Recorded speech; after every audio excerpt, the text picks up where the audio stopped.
Now, where were the first rendition of that First Congregational Church or First Church of Christ, and where was the second one? Because they were both in the same, approximately the same location in the green, between the Springfield streets, probably facing onto the older inner one of the Springfield streets, both of them.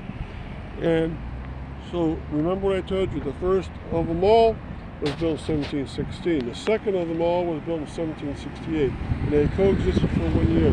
So they probably were right where those trees were pointing towards.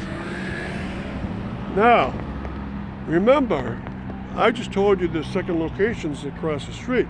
And so what happened?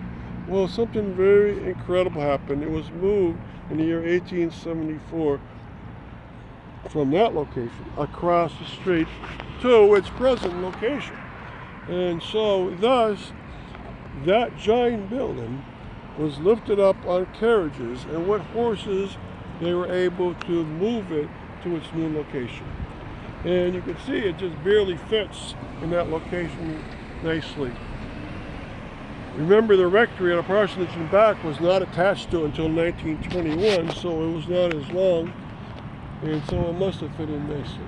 Now, the church itself has a nice steeple to it and a clock face on it. Every town needed a clock to tell the people of town what time it was. There were no electricity, and so you had to have a way to tell in time.